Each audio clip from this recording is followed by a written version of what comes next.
This is Chris Kelly with your Peak Fitness squat progression. Now for the squat progression, what we're going to ask the client to do is set up over a box here. What I've done is place a blue pad here as kind of to elevate the step a little bit. Oftentimes the clients with hip mobility issues, we want to elevate this through either a carpet square or some elevated surface to allow the client to sit back with good form. And when I say good form, what I'm looking for with the squat is initiation from the hips first. The client shouldn't be hinging with the knees excessively. If you'll notice when I do this, my heels come off the ground here. We come forward into a kind of excessive knee flexion here.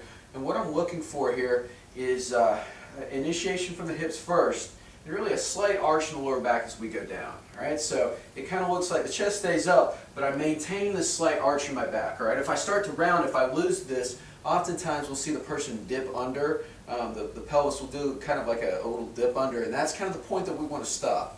Right, and what the bench allows us to do is kind of find that point and kind of fine tune that. So with that said, what I'm going to ask the client to do in the beginning is spread the legs very wide. Spreading the legs wide gives the client a very wide base of support to work with, whereas when we narrow it up, it's harder. So you definitely want to go wide. The feet can be pointed out slightly. I'm just going to ask them to sit down.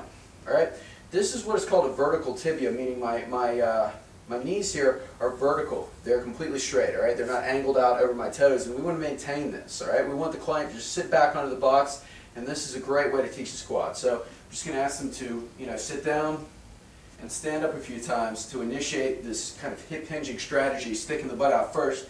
And once they understand this, all right, I don't want them to sit down anymore. I just want them to tap and come back up. All right, once they're able to do this with good form at this level, I'll simply remove the pad or a couple carpet squares until they can get down to this plyo step here with good form, without losing their arch or without leaning forward excessively. All right, so once that's the case, once we're able to load them up, all right, we're going to load them in what is called a goblet position. So I'm going to take a dumbbell like this. Again, I'm holding it in this fashion. And ask the client to spread their legs wide and just sit back onto the box. Same rules apply. Touch and go, and come back up. And we can move this all the way up to 75 pounds, kind of the limit of our dumbbells. From here, the ultimate progression would be to a barbell front squat when appropriate. So for the barbell front squat, most especially males, do not have the wrist flexibility to hold it, properly on the shoulder. So what I'm going to have them do is a crossed grip. Elbows are up, shoulders are out like this. It should be right along the space of the clavicle here. Really the same rules apply. We're going to get them to spread their legs wide, butt comes out, pause at the bottom, and come back up.